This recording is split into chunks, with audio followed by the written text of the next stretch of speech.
All right, here we are. Welcome back. These are the Days podcast. We are going to talk about light today. We said we were going to talk about this for a long time, and we're finally going to do it. And I was sharing some stuff on my Instagram last week, the day before the Jake Paul Mike Tyson fight, because there was an image of Mike Tyson wearing the X39 Lifewave patches, which is a light therapy patch. And we've been wearing them for 5 months now. And so when you see someone of that caliber in that status, engaging in one of the same practices that you have been for many months now, it just got me excited. So I went off and started sharing unexpectedly. When he's not the only athlete that's been. Yeah, not at all. I'm just saying he's relevant. He's relevant. He's there right now, in one of the biggest sporting events of our lifetime to date. So yeah, it was just interesting. Okay, a lot of people though do not know what you're talking about. Yeah, totally. So give them some more context. Yeah. Just assume no one's people don't know. You wanted to ask a question. Oh, you didn't remind me. Oh, sorry. That's okay.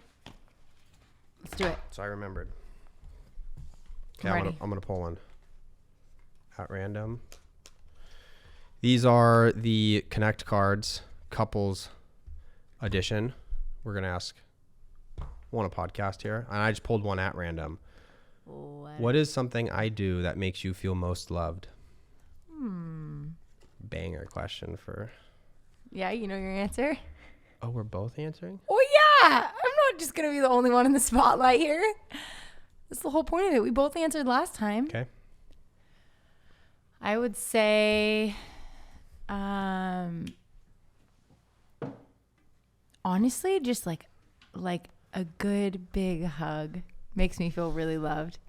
And like just a random, just like a random, like I did the other day, de-stressor. I think it's a simple thing, but it's a way of you telling me, I know you need this, and you notice like what's going on.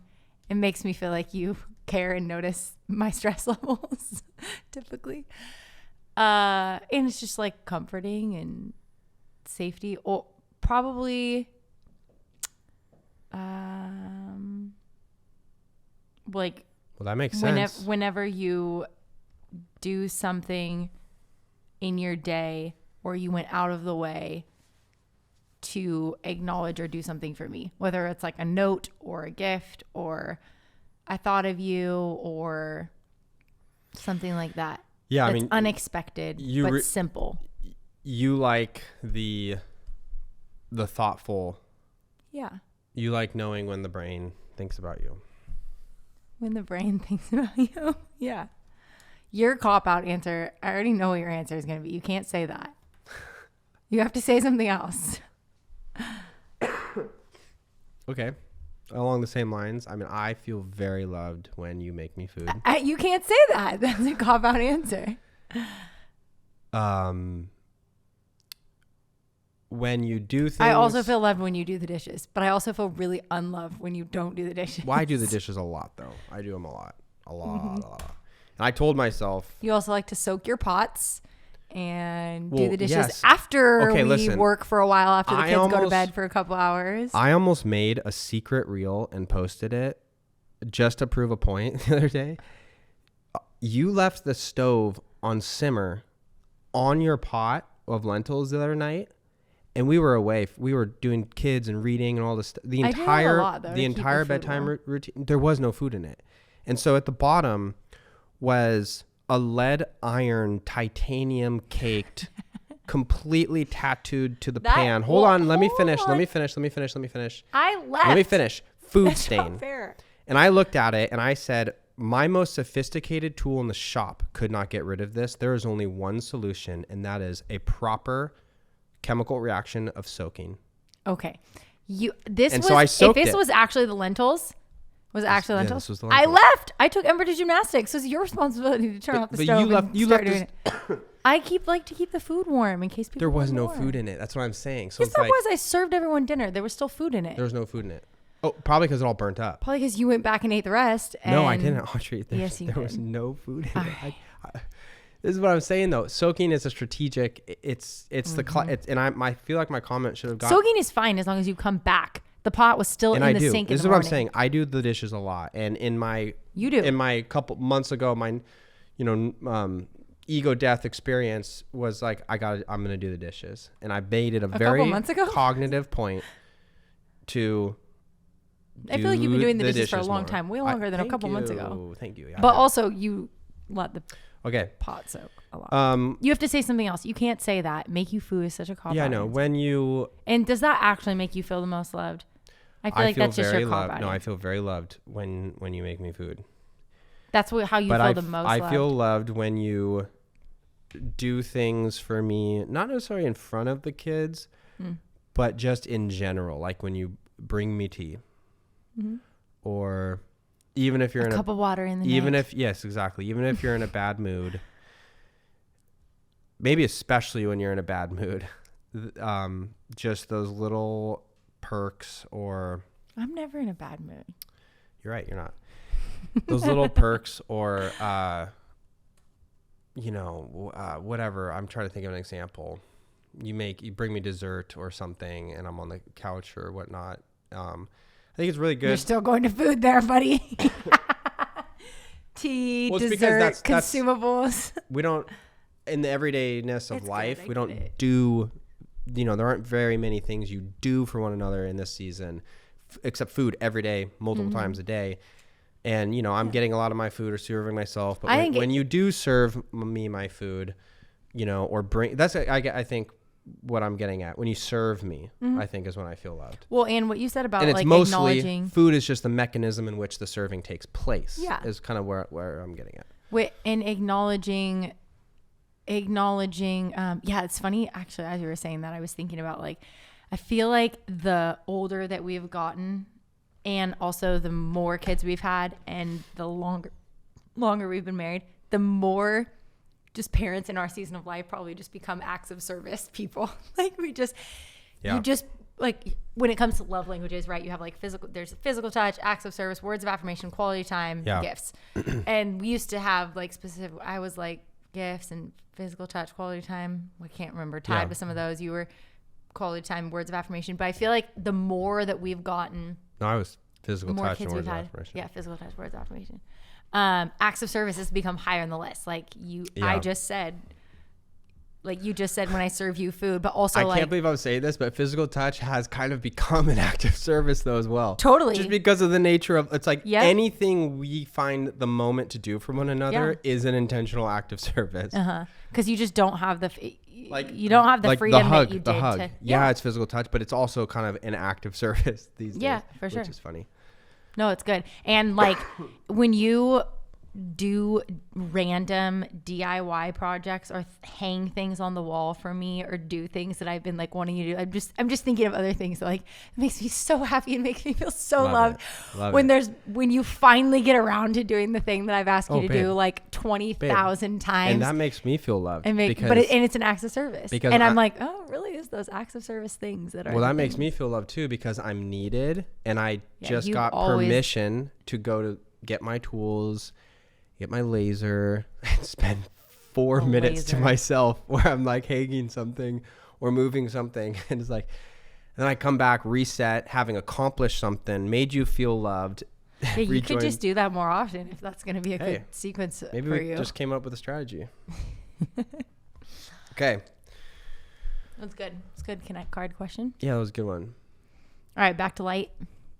Back to light. So I don't know how long this is going to be. I listened to a few podcasts. That's about it. And read 2 articles. That is not it. You mean about light? Yeah, kind of. You've been researching stuff about light for a long time. Even well before this. It's so hard in the moment on a podcast to come to especially, we're just shooting from the hip here. Yeah. But what I would like to convey I think here is, I don't think what we would like to convey, I don't think we fully understand to the degree that we should how important light is or what it actually is. And I know that I don't either. I'm not saying I do at all. I'm saying on the spectrum of the journey, I feel very much like I'm just taking my first couple steps. And what I'm saying is I feel like there's a whole swath of us that don't even recognize the journey, that this is even something to know or be excited about. So that's kind of what I'd like to convey. I know you got your notes there. Yeah, am I going to throw you for a curveball if I ask you a question? No, you can ask me any questions. Okay. And I don't want this to be the me podcast, but like also Most of what I say here is or a lot of it is going to be from Andrew Huberman, who we probably all know, Gary Brecka, who we probably maybe all know, and the Cell Press Journal, which is a journal about cellular health. It's a science publication. So they've got some great articles about light and stuff. But that's where I think today's conversation for me is going to kind of rally around. Okay, I want to back up before you dive into some of your points. Can I ask you a question? Yeah. I want to know, like, when you, for the first time, became more aware of the benefits of light on human health, or just became more aware of how intricate and important it is as part of the design for humans to experience and how we should experience it. Like when did that become? I would say for me, because it was not just these patches. You know, it's not just it wasn't just getting our sauna and red light therapy. It wasn't just. It was before that. So what was it that kind of I think sparked that? I think for me it started with it started as a spiritual quest. And for me, a lot of my spiritual leaps, I would say, have been spurred on or triggered by a seeking. And I'm careful with my words because but I want to say a seeking of information. Like I get this like concept or this idea, you know, or like timeline of the earth, for example.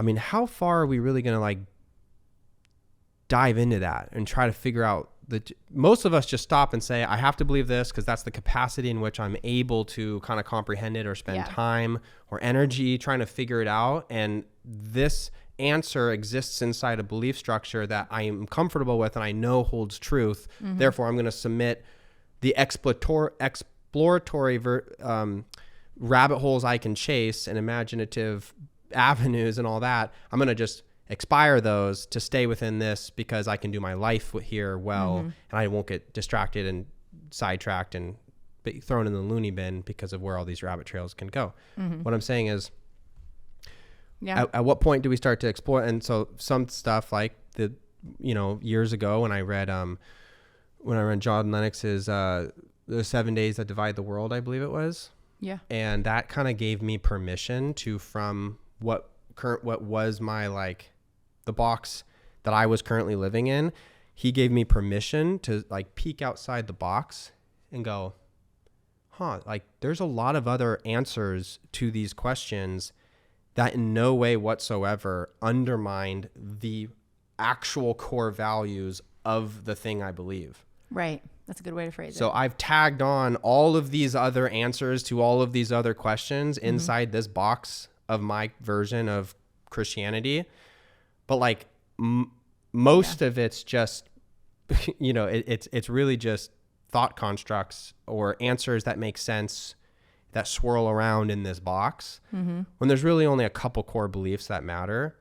And John Lennox, one of the world's greatest mathematicians, theologians, friends of C.S. Lewis, all the stuff, like he's still alive.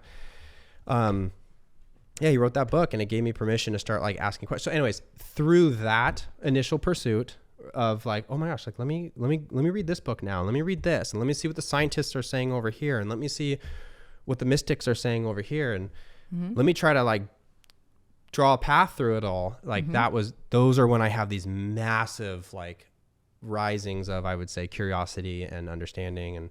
And I love it. It's fun for me.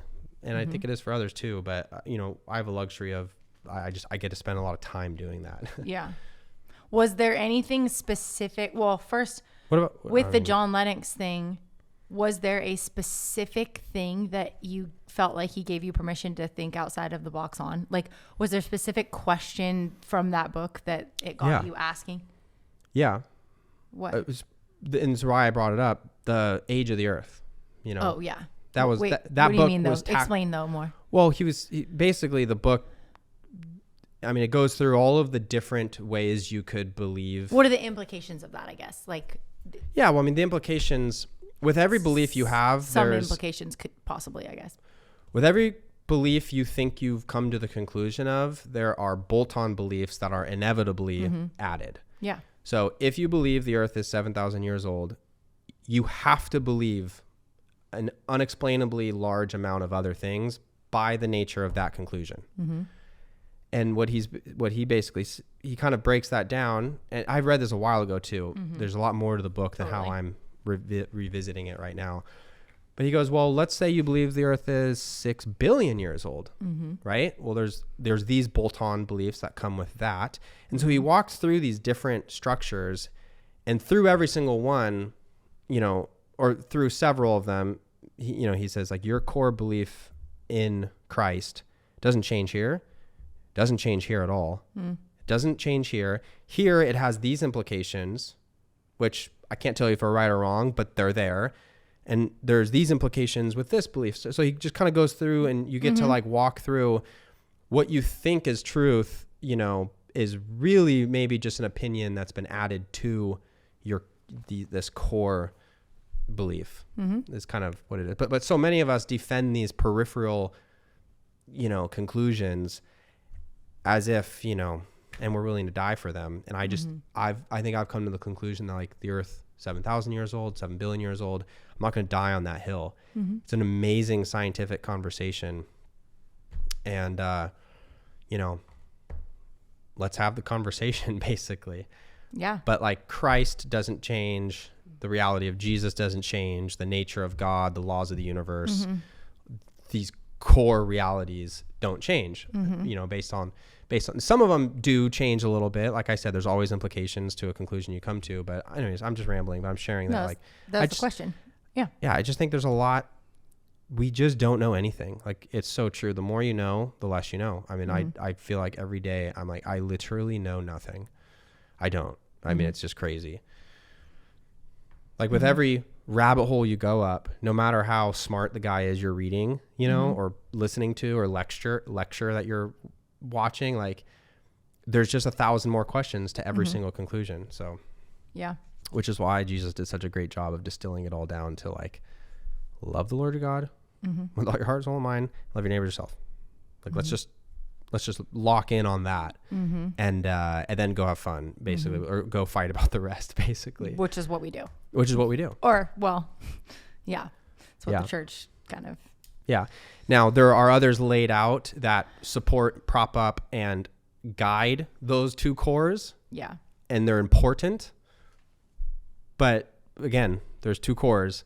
And the supports might be different depending on how you do those things, right? Like, some people, how you actually put action to loving the Lord your God with all your heart, soul, mind, and strength, love your neighbor as yourself. How you do that is different than how I do that, is different than how Ember, Bodie, Radley, and Mirabella are going to do that, is different than how, right? Totally. Yeah. So, like, you may plug into X church because of how you were wired, because of how God made you to do that, right? Like, or like, that's where it's like, no one's really right or wrong. It's just that, like, by nature, we're all uniquely designed by God. And so we're going to therefore have, like, unique expressions of how we live out those actions, right? Yeah, like, for the most part, yeah. I mean, I don't think we give... That's where, like, the grace piece comes in. I was just going to say, I don't think we give people enough grace. We're so judgmental. Yeah.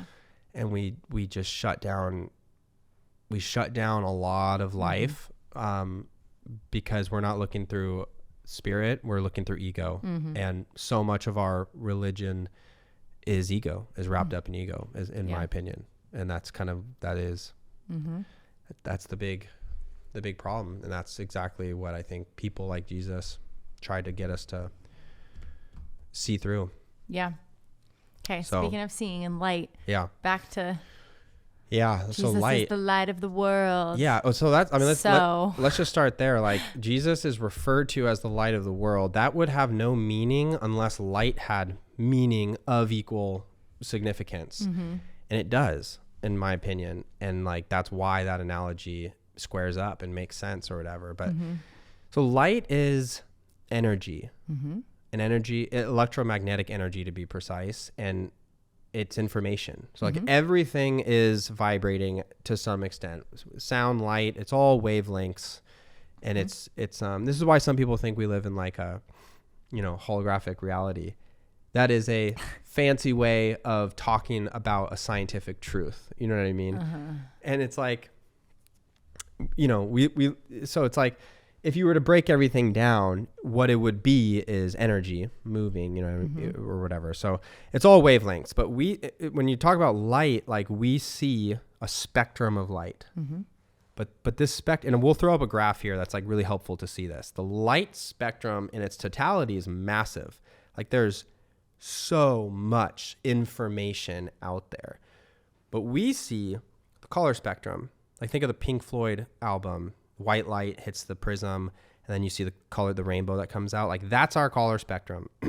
What made you think of that example? It was mentioned sometime. Okay. Like that's our color spectrum. It's a good example. And that gives us all of the information that we have available for our eyes to see the physical, world and whatnot.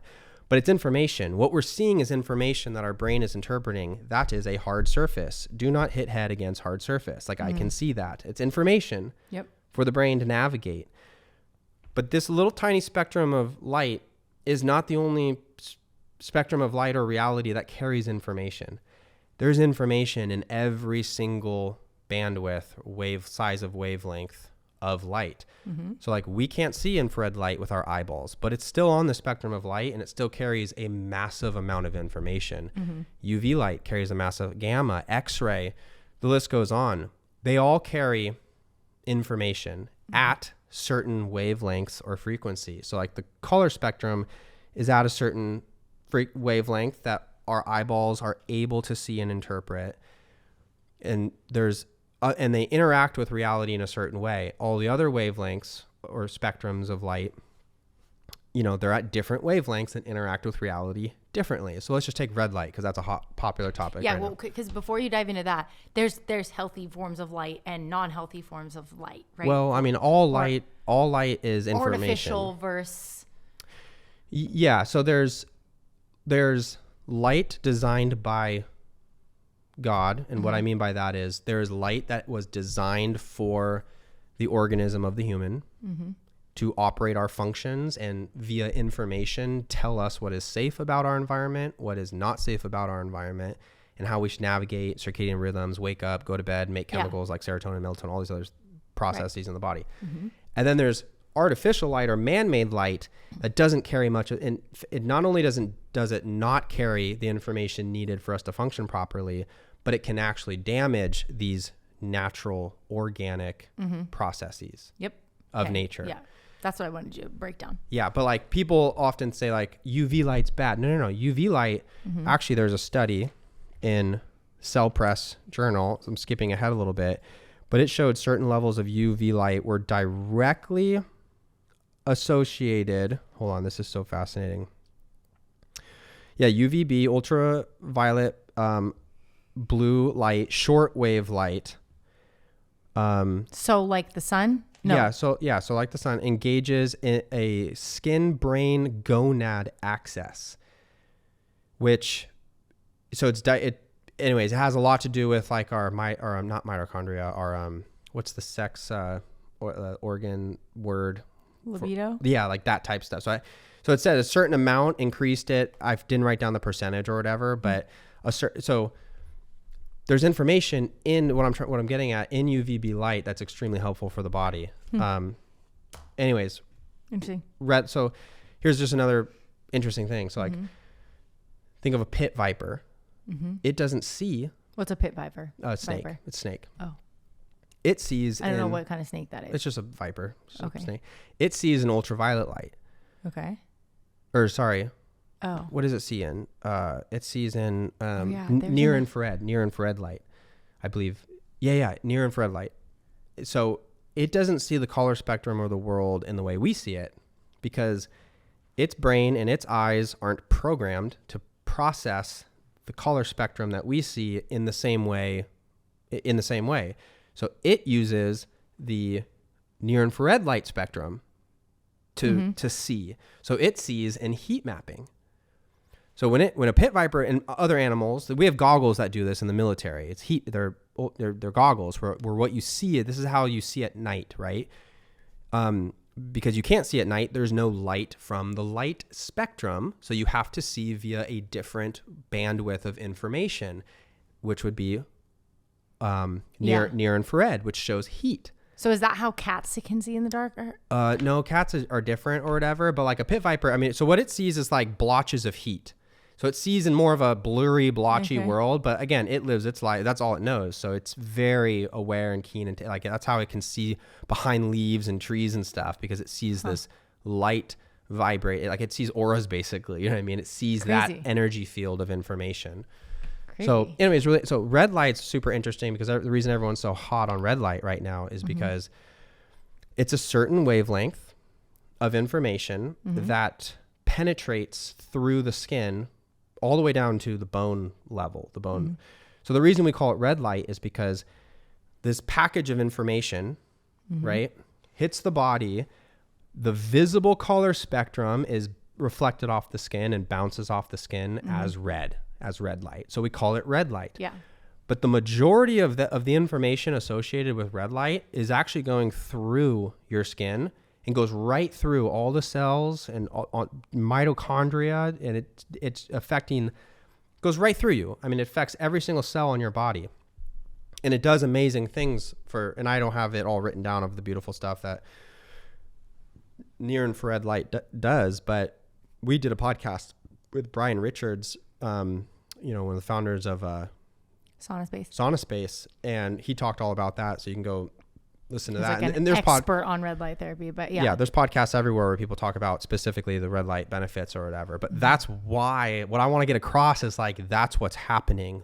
Information being it's the same way fiber optics works, and I explained this on my Instagram a week ago. So the way fiber optics work is light is encoded or packaged up with a certain codex of information. And then that is sent at light speed down a cable or whatever.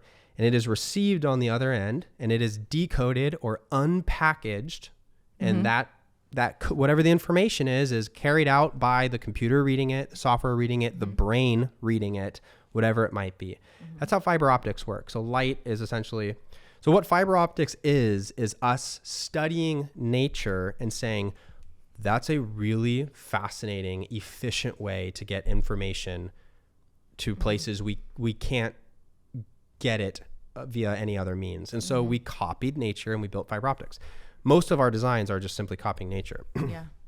That being said, like something Andrew Huberman says, light is the most tactile tool. What did he say? Light is the most tactile tool on the planet. It's like the, oh man, what did he say? I can't remember what he said. It's the most tactile tool on the planet. Like the sharpest syringe, it can like get to places that nothing else can. Like red light has the ability to penetrate really deep. Yeah, like when you go into someone's body with a syringe, like you're isolated and you might only be touching one cell or this, or you might be putting a chemical in there that hopefully spreads out. But like light, it just floods everything. It's unprecedented what the amount of information can do on a cellular level. But I'll stop for a minute because I've been talking, but I mean, it's just, we're so unaware, and all of this is tied. I won't stop. All of this is tied into, this is why it's so important. Like our bodies run on the information and we operate according to the information that is perceived. This is why, like if I were to sum up all of holistic health, I could sum it up in 3 words, and it would be live as designed. In other words, the machine of the human organism is designed to run a certain way on a certain fuel with certain information, and it's built to be adaptable for when those standards go out of range. When they're out of range too far, bad things happen, chronic illness happens, endocrine, chemically, all of these disruptions take place. Yeah.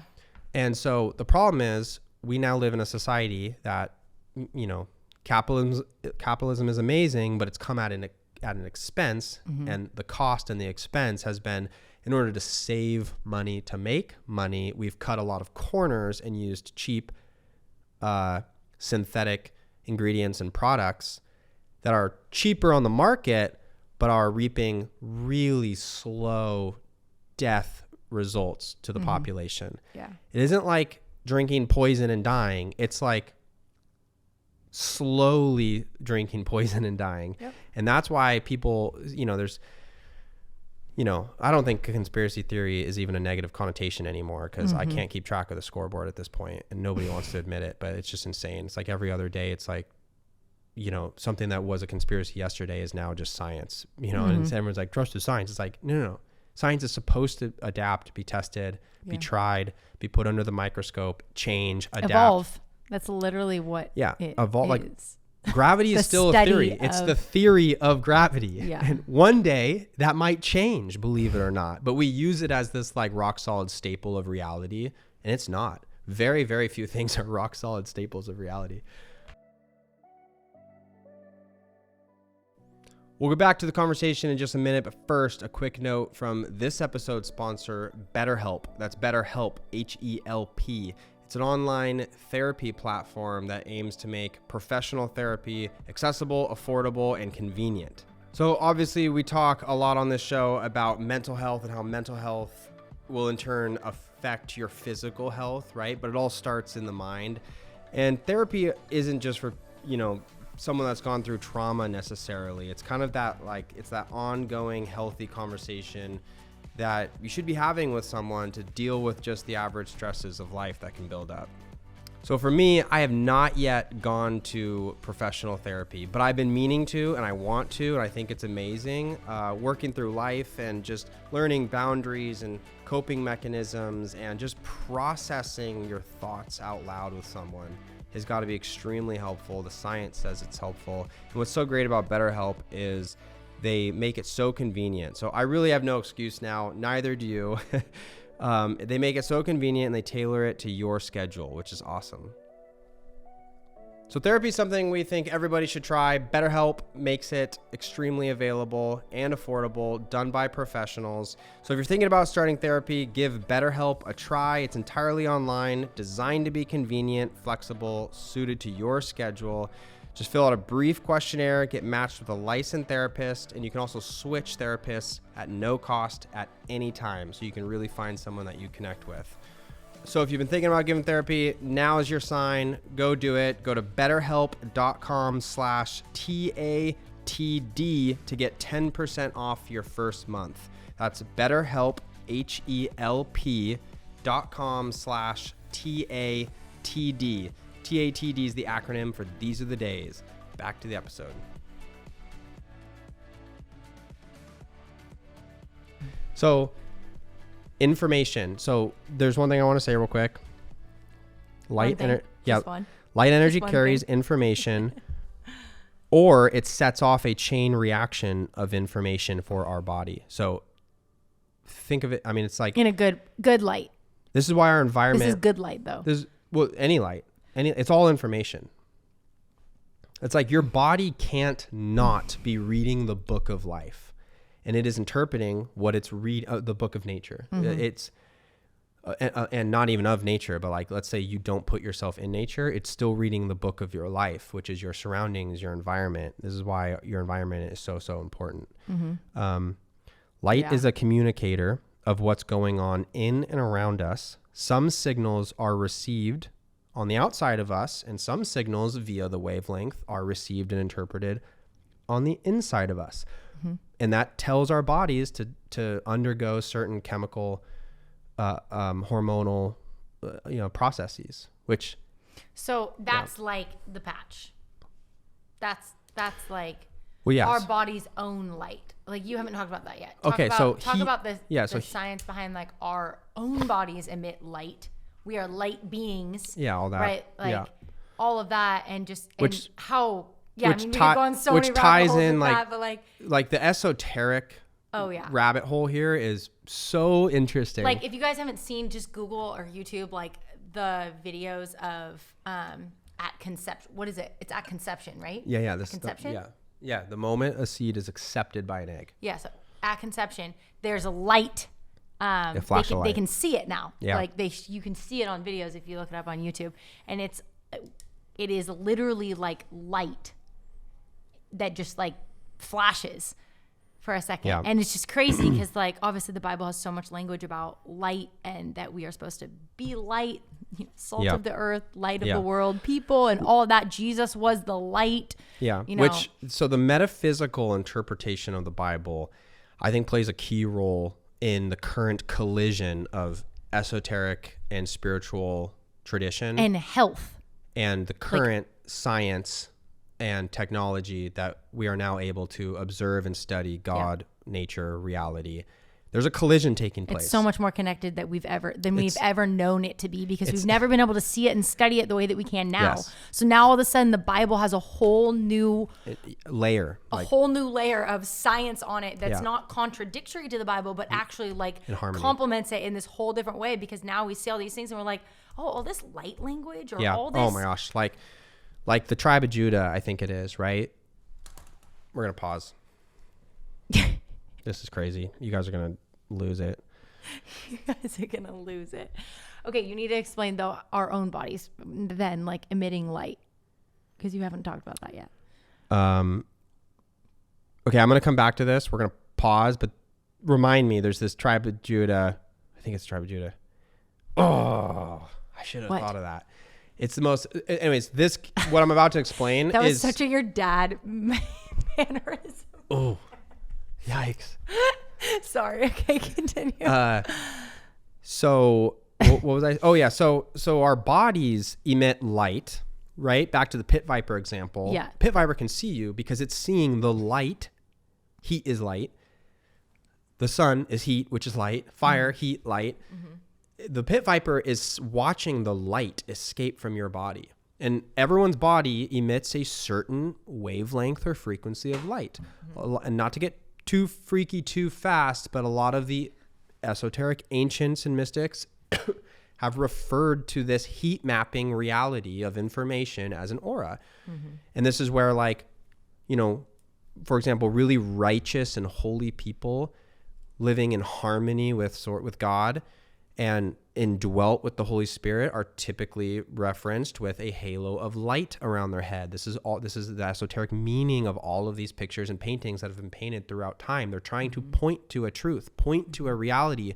There's a truth going on that we don't have the technology to study right now. We're starting to.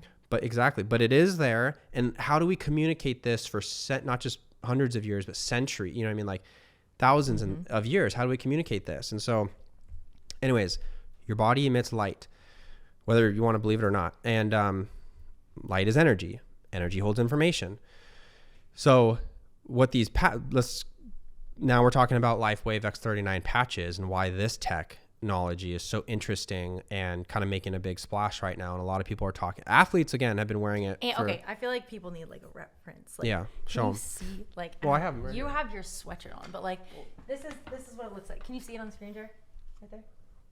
Yeah. Can people see it? Yeah. It's just a little sticker. It's a little sticker. On the back of your neck. Well, I mean, yeah, your belly button. yeah, these are literally them, and they come in this little pack. Right? So there's a bunch of stickers in here that go, you're supposed to put them on the back of your neck or under your belly button, because those are, according to the studies, the nerve consolidation there sends the most vibrant signal to the brain.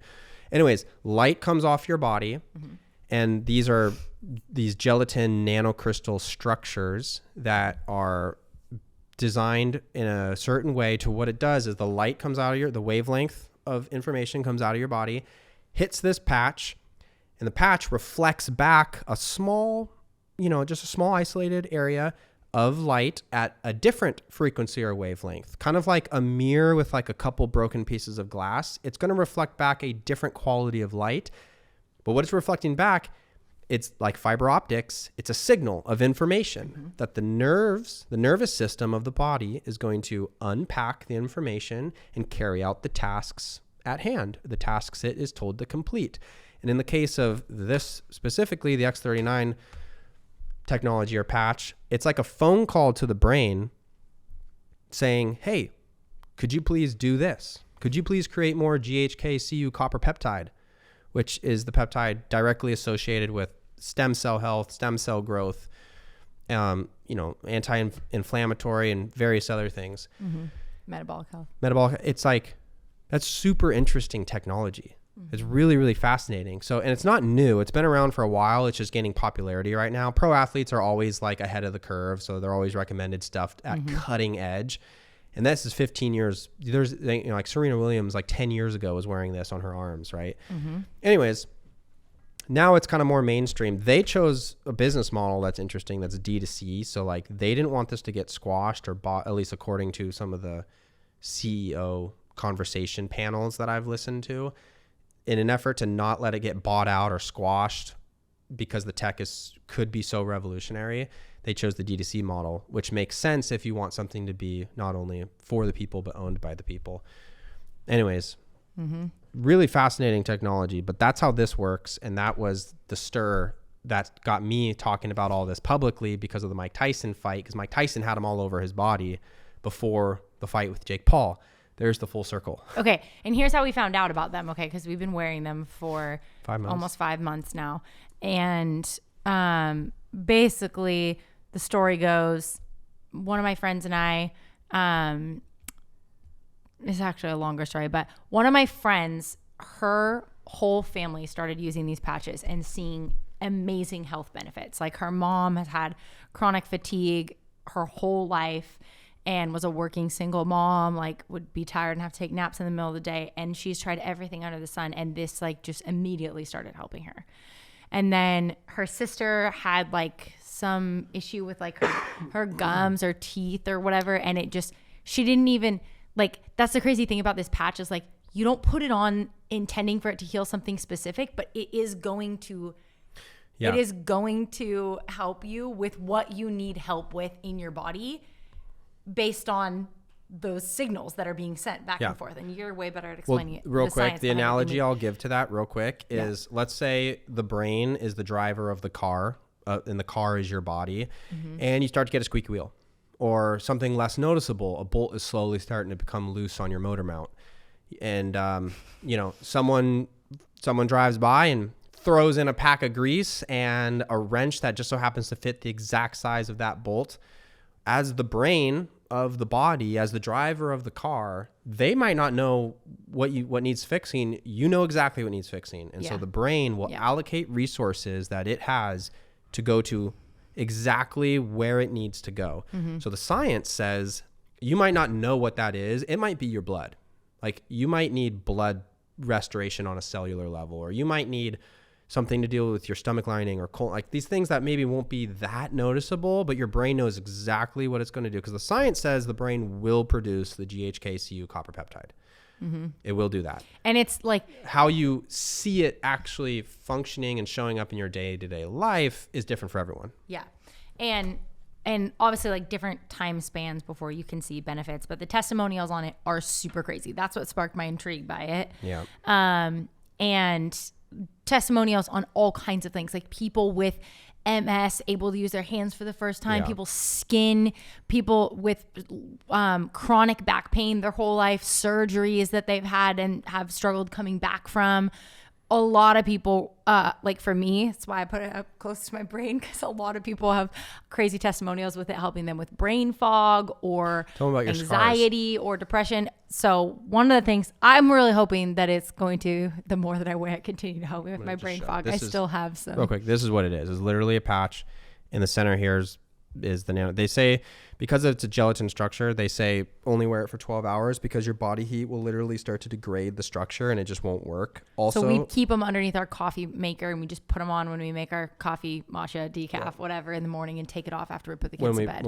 Or when we brush our teeth. And it sounds crazy. Like I'm holding this up. I'm like, I promise this patch, like it's like, but again, this is where, you know, I'm pretty convinced on it. I feel like it sounds much less crazy now than even a year ago. I mean, just with like for how me, accepting people have become of red light and the benefits of light, and even less demonizing of the sun and more demonizing of the thing that we put on our bodies to protect us from the evil sun.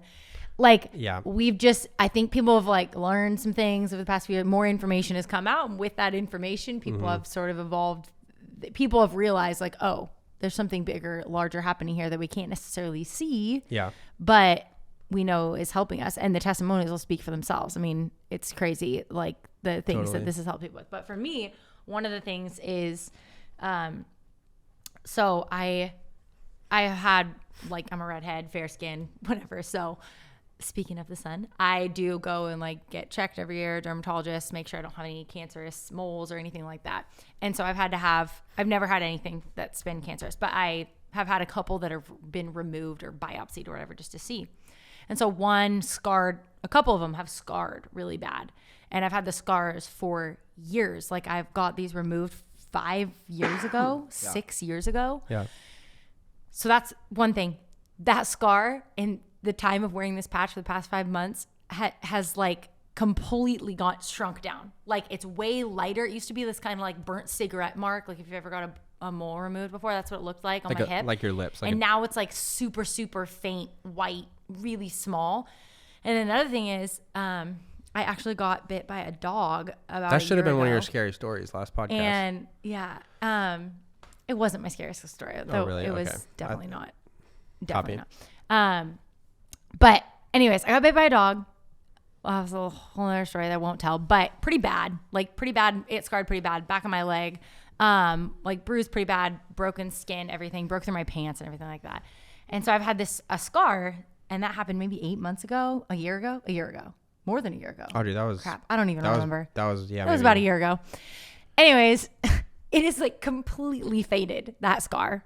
Completely faded over the time of wearing this patch. Like this summer, at the beginning of the summer, that scar was like super prominent. You can look at pictures of me at the beginning of the summer on my leg, and it's like so much lighter. So those are two crazy things. That wasn't exactly what I was hoping the patch would help me with. I was really hoping it would help me with my brain fog. Yeah. But my hormones right now, like I'm nursing. I just had a baby. I'm all over the place. Like a lot of people claim that the patch helps them with sleep. Like that's been one of the things for Jeremy. Yeah, that's I my wouldn't big know thing. that because I'm still not sleeping the best. Like so a lot of those things, like it's harder for me to get a gauge on. But that's why we've been trying to be super consistent about it over time, because we want to see how it's going to continue to help us. And there's probably a lot of things that we don't even know it's helping within our bodies. That it's healing or repairing. Or so you tell your Well, my thing is, and again, we've waited 5 months before we even wanted. We weren't even ever planning on talking about this because we heard about the tech and we were like, that was really interesting. Let's try it. The best thing to see if anything is too good to be true, because if what this company is claiming it can do, it does do. I think it'll revolutionize the health and wellness landscape for the human. And it is doing it globally, which it is. It is doing it. It's just now becoming more mainstream. Like you're going to see it more and more. But it's not quite believable. Like it's hard everywhere. when something this cheap for what it can do totally comes to the market that isn't behind a paywall of bureaucratical, medical industry insurance stuff. Totally. Like it's really unprecedented. Or you don't have to fly to like Cuba to get stem cell injections.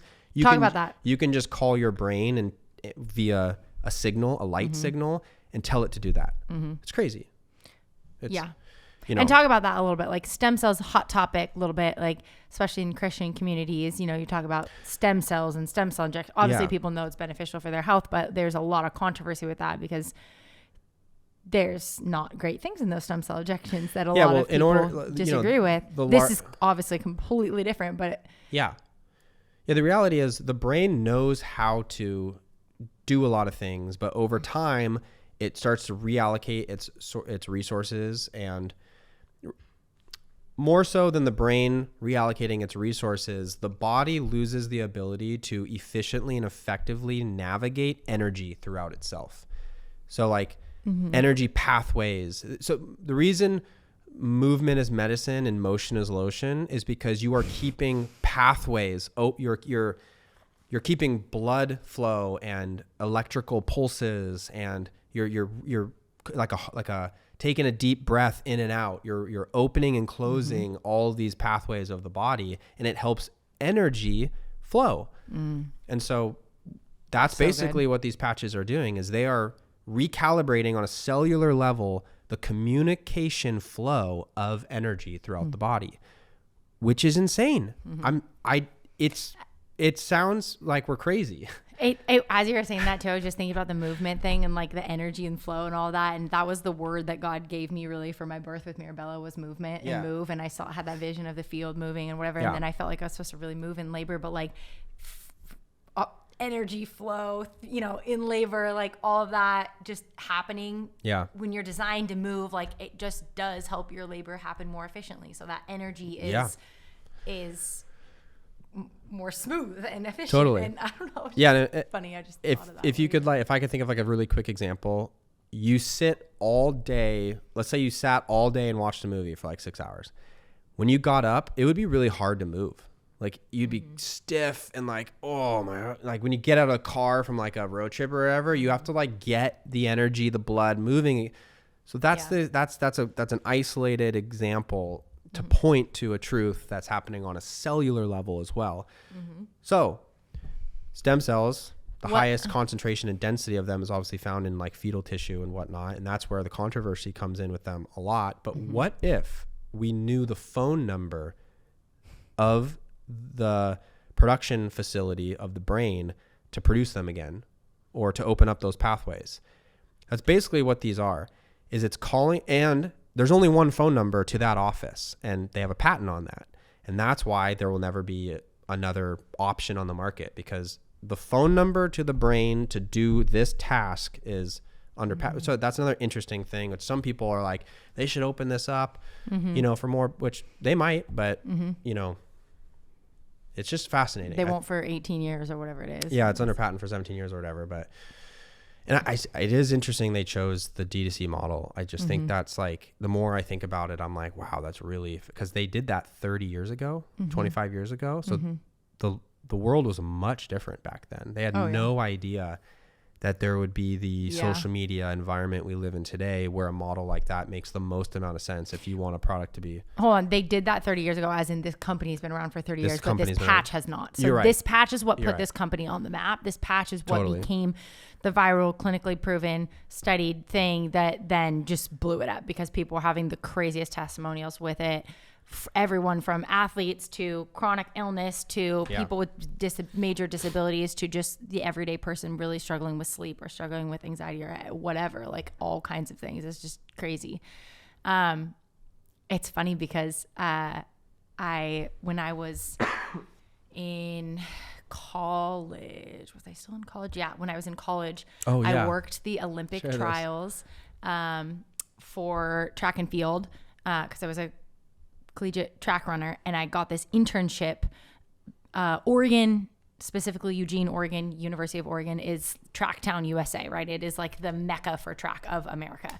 And so the Olympic trials are there often. NCAAs are there often for track. Like it is the track icon, like Steve Prefontaine, all the things. So 2012 Olympics, which was like the London Olympics, I worked this internship, and I lived in Eugene, and I worked athlete hospitality. So I basically like did B work for the athletes and like did whatever they needed me to do, like brought food in, coffee runs, like, whatever. I wanted to get my foot in with the Nike, and I was always really fascinated by the Olympics, and I always said my dream job was like being on the Olympic committee. So anyways, I got this internship, I'm doing it. And my chiropractor, who was a pretty well-known chiropractor in the Portland area and was the chiropractor for the Oregon State football team and a lot of the professional track athletes, like the USA track and field team, like he was the chiropractor for them. Anyways, he was like cutting edge, ahead of his time, all these things. You would have thought he was the biggest quack 10 years ago. Love it. And he literally was explaining this patch to me. He literally was explaining this patch to me. He gave me 12 years this is ago. like when K-tape first was coming on the scene, like kinesio tape. Like you're starting to see a lot of that. And so he was kind of on the cutting edge of K-tape, and he was explaining to me to like put this sticker in the K-tape. That's how they were doing it at the time. They were like putting it in the tape. So I don't know if the patches were like different then or what, but probably just heat activation. Anyways, he was putting the patches on some of these track athletes at the trials there. And I'm like recalling, now that I know this is so much time has passed, right? This is 15 years ago or 12 years ago. And I'm recalling this. Anyways, I came across in some of our like research on these patches, I came across him. I saw him on like this podcast interview panel, and I'm like, what the heck? That's funny. And he's talking about working at the 2012 Olympics and putting these patches on people. Wow, crazy. And Icewave was the patch that they put. So there's a specific patch that's like more for athletes and like acute, injury or whatever. And so that was the one that he was like super fascinated by. And I'm like, this guy was trying to put patches on me. Yeah. 15 years ago. And I'm like, what are you talking about? Anyways. But now it's become obviously way more mainstream. And I think you're going to start seeing it a lot more. I think you're going to start seeing people wearing these patches. It's going to just become a thing that you see everywhere. Like it's going to become as normalized as blue light glasses when you're working on your computer. It's going to become it's just going to become more mainstream. I think you're so too. specifically going to see a lot of people in the health and wellness space sharing about it more because they understand the science behind it. They understand light. They understand, red light therapy. Well, one of the they largest nanocrystals. They understand energies. Yeah, well, the chiro and holistic health community, the holistic health doctor segment too. It's growing like wildfire there as well. Yeah. And so I think that'll be like the gateway into more mainstream medical facilities or whatever you want. You know what I mean? Yeah. So it'll be interesting. Anyways. We got to wrap it up, but there's a couple things. So the environment, I just want to say a couple things. We'll end, but like the environment around us is converted into signals that change the environment within us. It's good. Really That is a truth that we all need to. This is where that's like the nature versus nurture conversation a little bit. Yeah, well, this is like, and Jesus was pointing to this in a different way, but when he went, when they asked him about adultery, and he said, if you even think about a woman in that way, you've already committed adultery in your heart. What he's saying, I mean, it's equivalent to the as above, so below conversation, which is like what happens up here, out there, is also what happens down here, in here, as within, so without. So, or, there is no escaping reality. Like we think we can hide from things, or if I don't acknowledge that, ignorance is bliss. Ignorance is bliss. It's like such a profoundly truthful statement. But it's and not like we are ignorant on so many things. We're not saying that because we're like, yeah. And so like, we know. But like 5 years ago, it's not what it's like. It's not or no, what I mean by that, I guess. Yeah. So I converted the SRC Spring River cabin, our Airbnb in Bend, Oregon. I converted the whole thing to halogen because when we were there, I wanted to be under real light for the frequency, for the wavelength of information that my body would respond to under those circumstances, which is also why LEDs are kind of problematic, and they're coming out with LEDs with a better spectrum of light or information or wavelength band.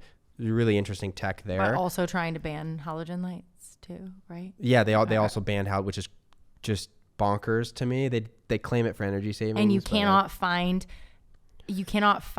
non-LED Christmas lights. Like, I'm so pissed by that. So yeah, no. The reason that we changed, I hate the reason that lights. this house here also, which unfortunately I can't find the right bulbs because they keep going out. So I did put LEDs in our kitchen, but a lot of the like all of our nighttime bulbs, I should say, all of our accent lighting, lamps, anything except the cans up top, they're all halogen because of the wavelength that they offer. And in an effort to the harmony, and I wrote this down earlier, the harmony in which we live according to truth will be the harmony in which we feel within. That's really good. So it's this dance of information. And this is where like... That can apply to so many it can apply to so many things. And this is where like the spiritual conversation... Yeah. The harmony in which we align to the Holy Spirit, to God, through, is the harmony in which our inward reality will harmonize with, or be in tune with. Yeah. Like that is the spiritual path journey. And we're starting to see it on a scientific level, and we're seeing it being broken down. And like, Jesus is the light of the world. It's so beautiful. It's great for this time of year. Yeah, well, but like light is just, it's so vital. It affects everything in the body. The information capacity is in skin. Oh my goodness, listen to this, you guys. Listen to this. Our skin is an endocrine endocrine. You can never get that word. I know. Our skin is an endocrine organ. In other words, it is a hormone producing and hormone influencing organ. That's crazy. And one of the biggest organs in our body. In other words, what you put on it what it sees, what it smells, what it absorbs, what it senses is going to affect you on a hormonal level, on a chemical level, no matter what. And this is why so many people are like, why is everyone so obsessed with toxins and endocrine disruptors and the whole health and wellness influencer movement's getting a little out of control? No, I think people are just starting to wake up to this reality of like how important the information game on a cellular level is. Cell health is health. Yeah. And cellular health will be recognized eventually, whether in the form of cancer or the new body. And obviously, spirit health, physical health, combination, that's the picture. That's the hope we get to live for in Christ Jesus. Yeah. It's just amazing. It's amazing. So these are interesting. And again, we're just trying them out. They could be too good to be true. And I'm fully open to that. Like, I never shared what about I know. me. I tried to ask you that a couple times, but you were caught on All right, we got to cruise. But for me, it's just need to share that, it's just been sleep. Like I have been sleeping. And your dreams. I've been sleeping like a rock who's taken melatonin. I mean, I hit the bed and I go so deep, and I dream every single night lucidly. We're talking. I want you to get an Aura ring so bad. We're talking we're talking psychedelic level dreaming, and I noticed it because when we did our 10-year anniversary trip to the beach, we forgot our patches for 2 nights. I didn't dream those 2 nights, which is interesting. I thought there'd be a new environment, sleeping in a new environment. Too. Maybe there's a lot of variables. I'm just saying it was one of those things that I noticed coming back because I dreamt that night, and I was like, "Holy smokes, this is crazy," you know. And I thought there'd be some lag with it, but it's kind of like an on and off switch almost. You know what I mean? But like it's not like a locomotive diesel engine that once the production started, you just let it runs. You know what I mean? It's kind of like you have to keep it. Yeah. You have to stay on the phone with the brain. Anyways, these are interesting. You can't get them anywhere except via a link, which is why it's the D2C model. So we're going to have a link to an information page below, and also a link to where we bought ours. So that's that. But even more importantly, I still have some stuff here that's just so interesting. Give us one more nugget and then sign us off. Well, we didn't talk about circadian rhythms, which we've talked about before. Which I just love. I think it's so fascinating.